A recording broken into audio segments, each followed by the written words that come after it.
yo soy la pastora Corey Gómez.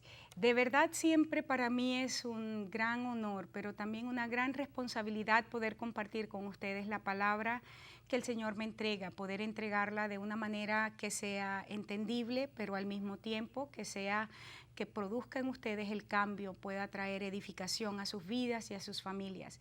Mi oración en el día de hoy es que podamos ser bendecidos grandemente.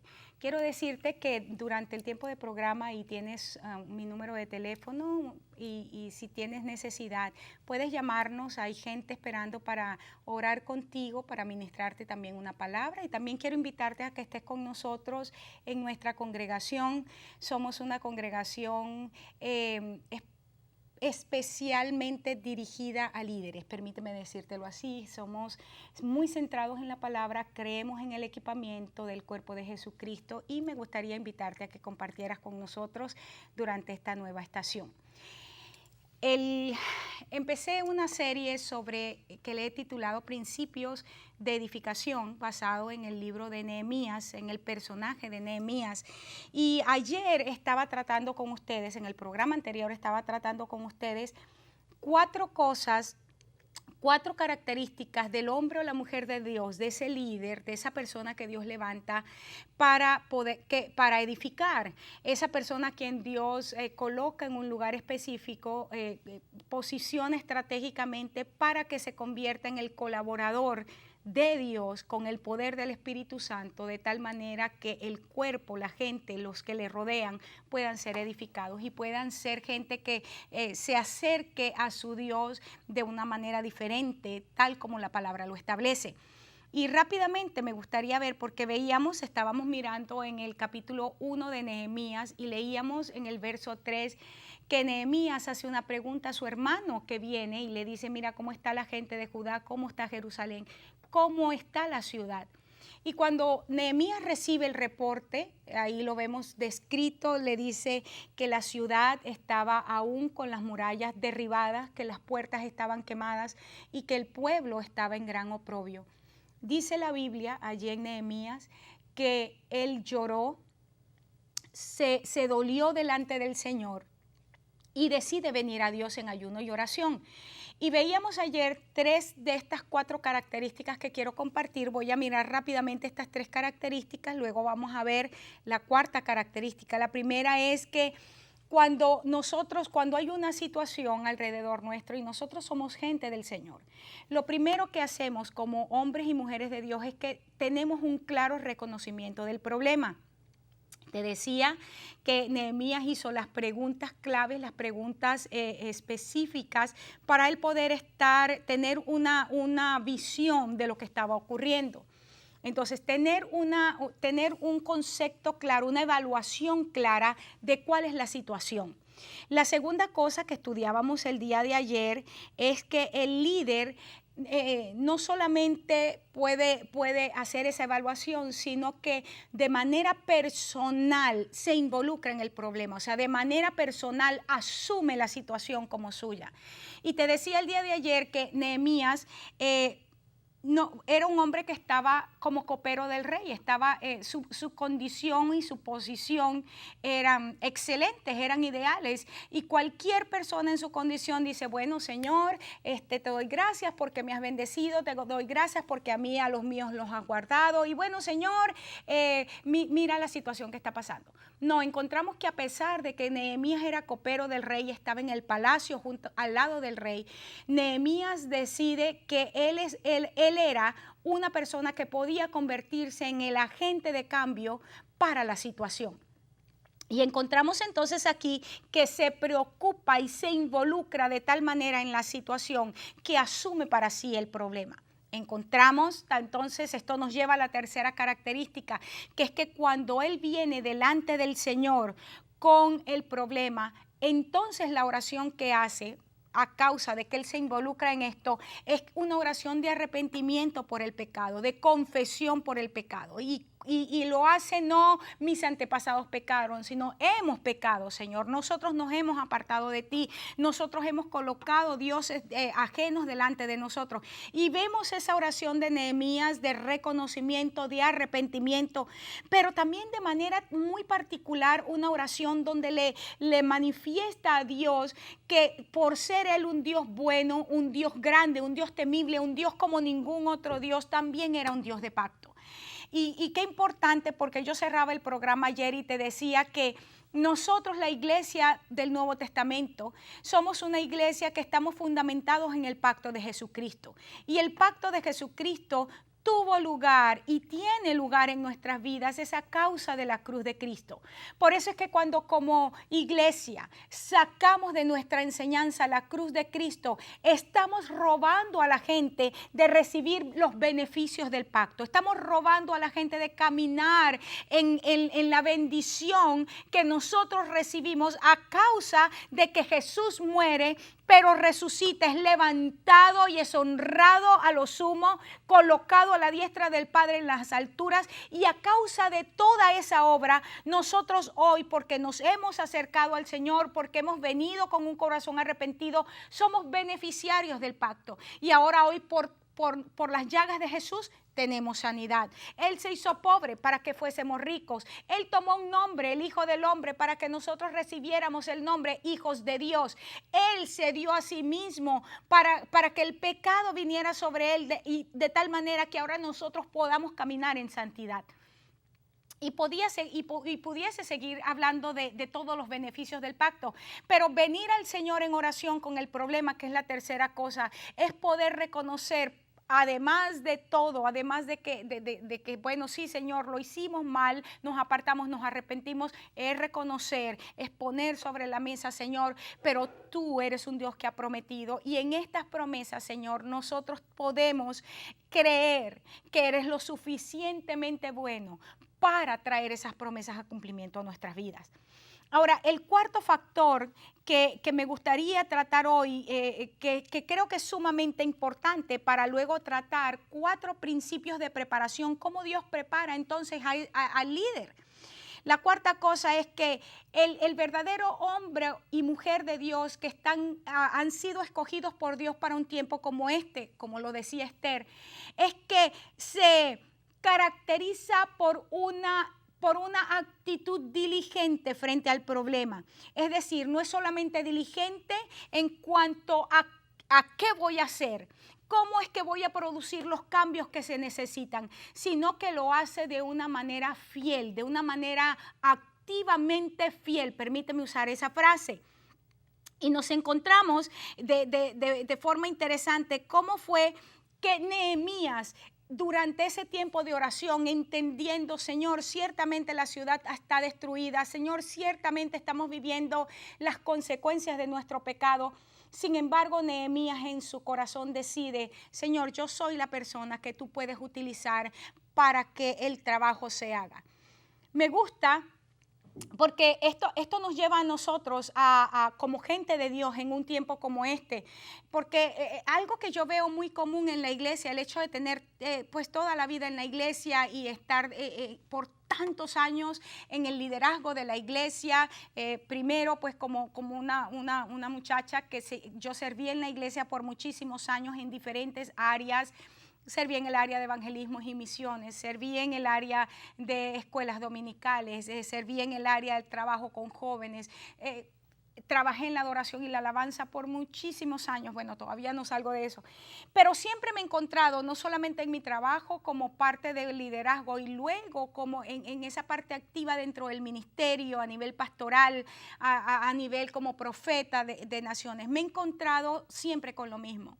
Muchísima gente dispuesta a señalar el problema, muchísima gente dispuesta a criticar las cosas que están ocurriendo, pero muy poca gente dispuesta a convertirse en una herramienta que traiga bendición al cuerpo de Cristo. Muy pocas personas tienen la capacidad para verse a sí mismas como la respuesta al problema que está viviendo la iglesia del Señor.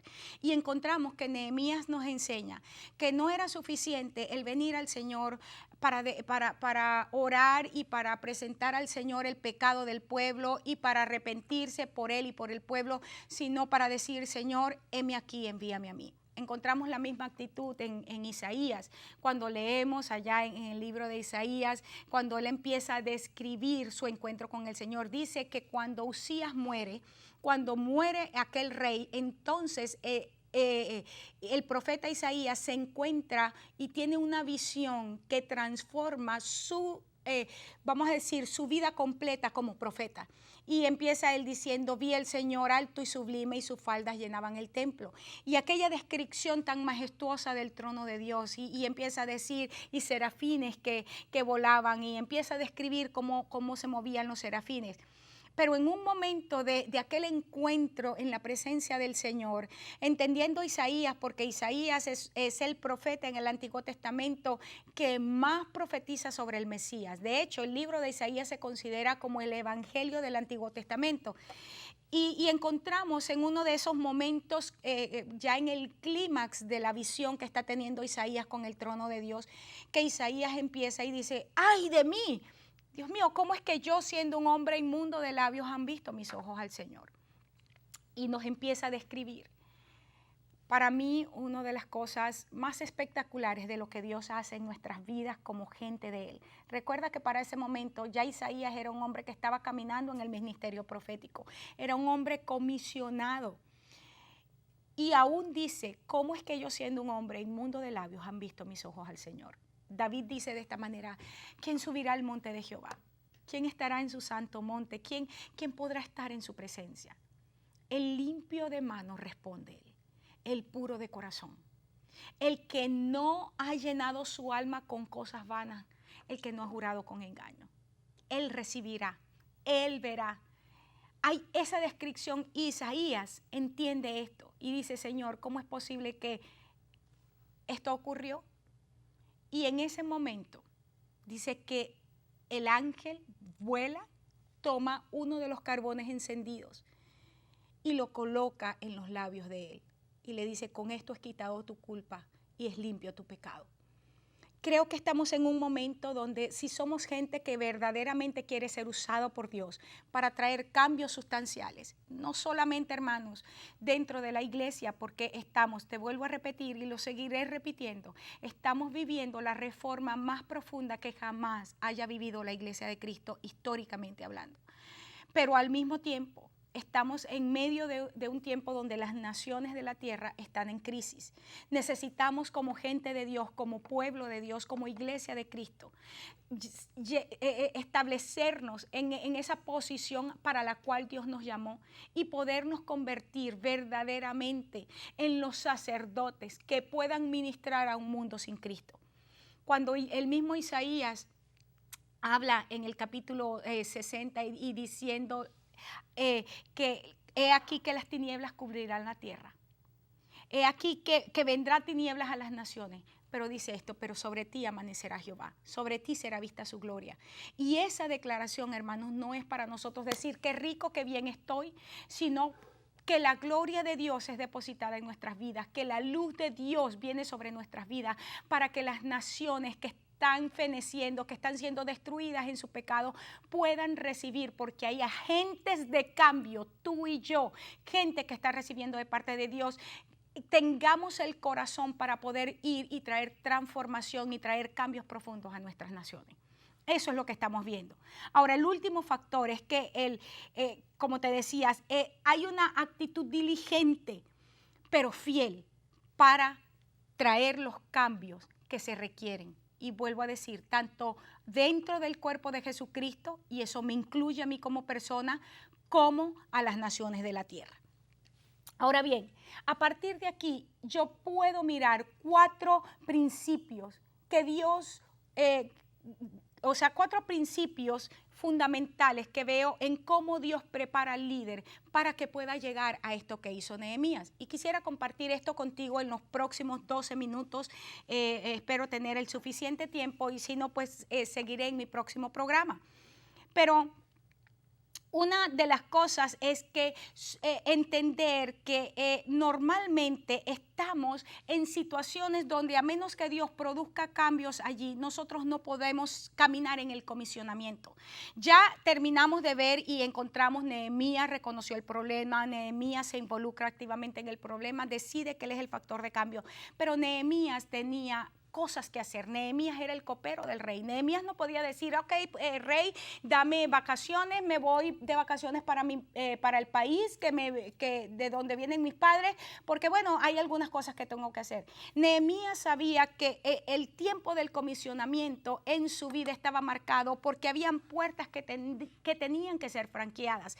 Y me gusta porque lo primero que vemos entonces como un principio de Dios, trayendo preparación, orquestando las cosas, para que caminemos en el comisionamiento, para que caminemos en el llamado de manera efectiva para la gloria de Dios, es que Dios tiene que traer cambios al corazón de aquellas personas que están en autoridad sobre nosotros. Y esto se aplica a todas las áreas. Si eres hijo, Dios tiene que hablarle a tus padres para que tú puedas salir en la bendición. Si tú estás en una iglesia y estás trabajando en esa iglesia, Dios tiene que alinear el corazón de tus autoridades espirituales, alinear el corazón de ellos con el corazón mismo de Dios, de tal manera que tú salgas en bendición.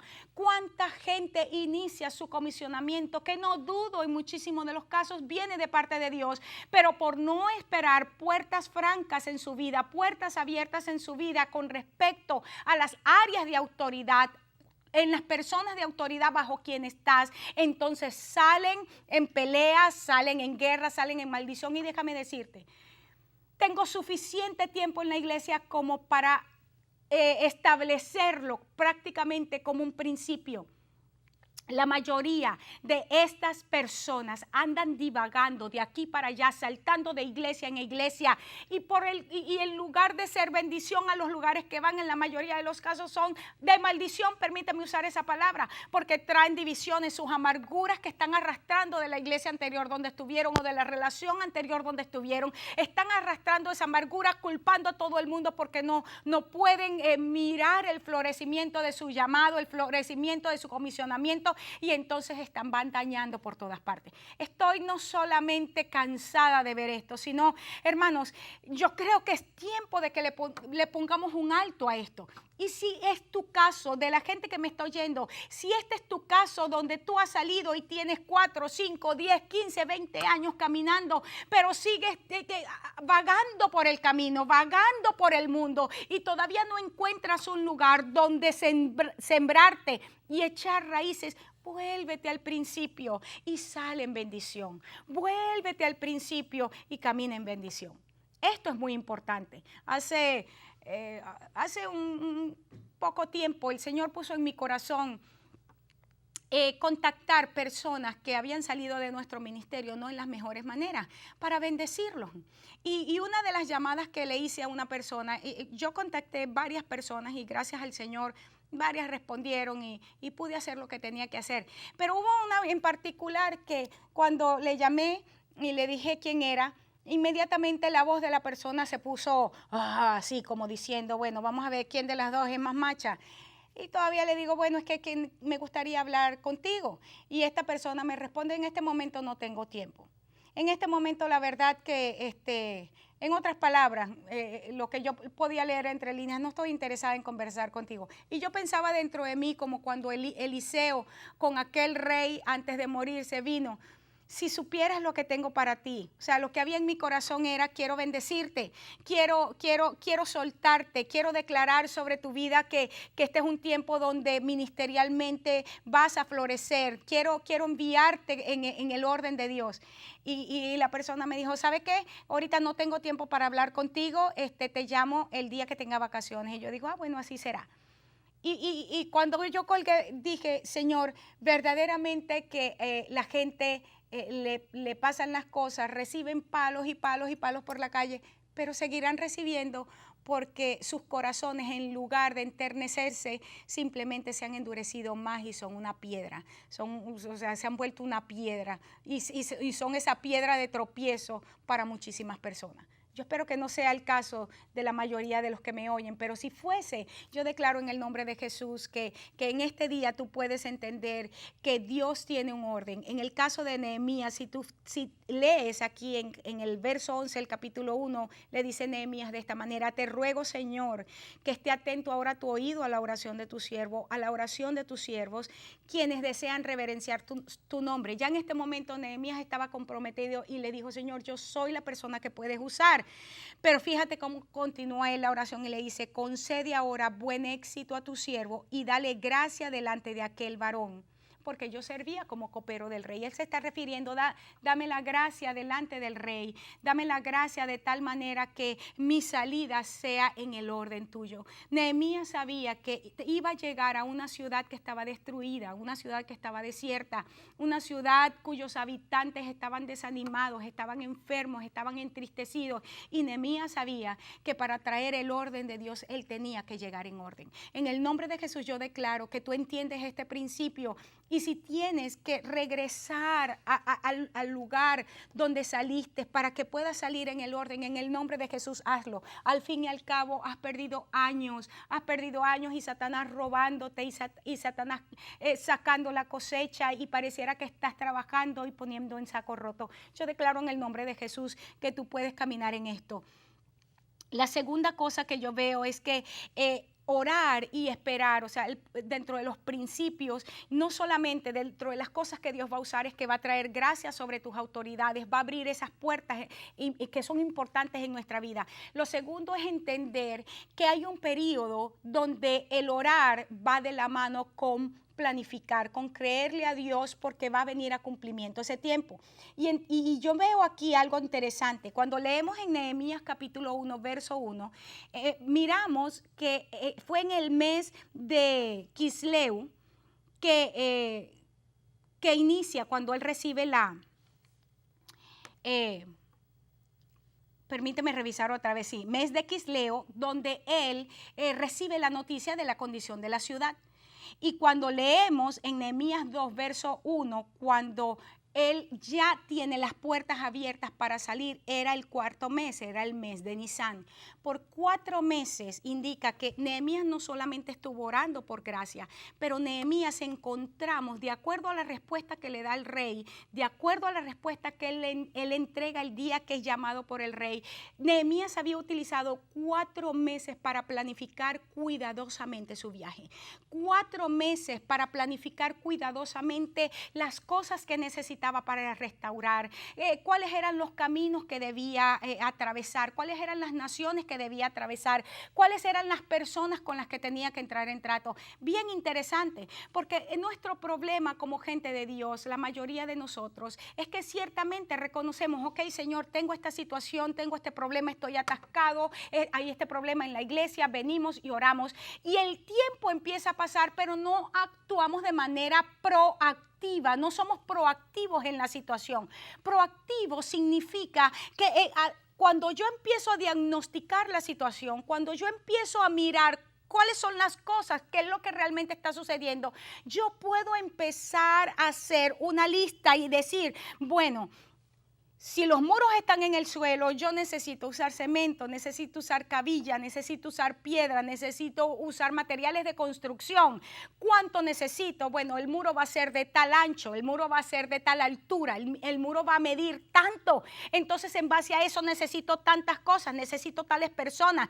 ¿Dónde están esos recursos? Y esto es lo que hizo Nehemías por 4 meses. Hermano, y compartía yo en estos días con respecto a esto y preguntaba: ¿qué es lo que hace la gente, por ejemplo, cuando se queda sin trabajo? Hijos de Dios, que bueno, empiezan a orar. Los que inmediatamente empiezan a orar, porque muchísimos empiezan primero a preocuparse y a decir: y ahora cómo voy a pagar, y ahora cómo voy a hacer, y ahora voy a perder la casa, y ahora voy a perder el carro, y empiezan a utilizar su tiempo en preocuparse por lo que no tienen, y que lo que tienen, cómo es que va a venir el diablo a robárselo. Pero encontramos aquí un hombre que tomó el tiempo para mirar: necesito estas cosas, estos son los recursos naturales, los recursos de personas, las cosas que necesitaba para hacerlo.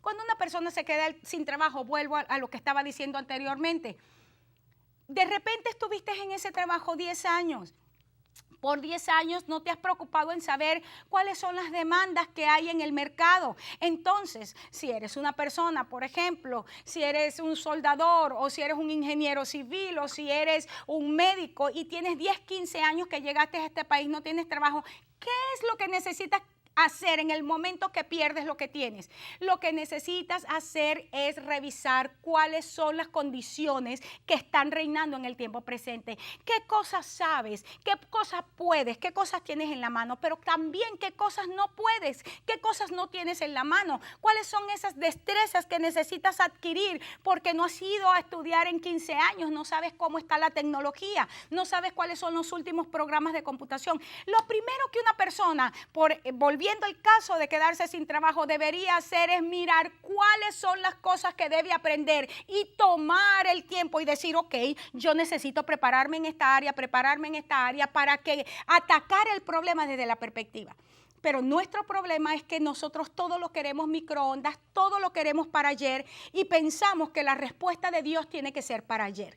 Esta es la razón por la cual nosotros encontramos que Lázaro tuvo que morirse y estar 4 días podrido, 4 días detrás de una piedra, porque el Señor quería formar un carácter y quería traer una revelación diferente a la vida de Marta y María, de tal manera que pudieran entender que no solamente Él era el Mesías llamado sobre el pueblo de Israel, sino el que iba a redimir a todas las naciones de la tierra, que Él era el cumplimiento de la promesa de Abraham. Este es un tiempo, hermanos, apenas llegué a la segunda cosa.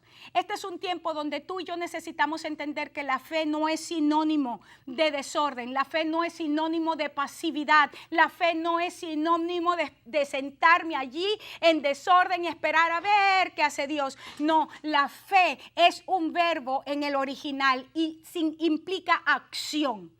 Dios hace, mi objeto de la fe es Dios, en Él yo coloco mi fe, yo sé que Él hará, pero hay cosas en las cuales yo tengo que caminar y lo que Dios está permitiendo en la vida de muchos de ustedes que me están mirando y que están escuchando en este momento es que los procesos en su vida están siendo orquestados por Dios para formar un carácter que produzca gloria y que traiga honra al único Señor y al único Rey de Reyes.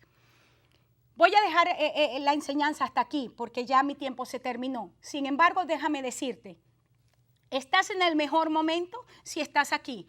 Creo que es Dios y por lo tanto yo declaro en el nombre de Jesús que de manera proactiva tú puedes levantarte creyéndole a Dios por sus promesas.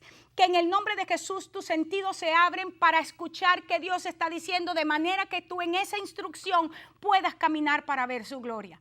Declaro en el nombre de Jesús que este es el tiempo en el cual vas a ser posicionado estratégicamente para traer gloria y honra al Señor.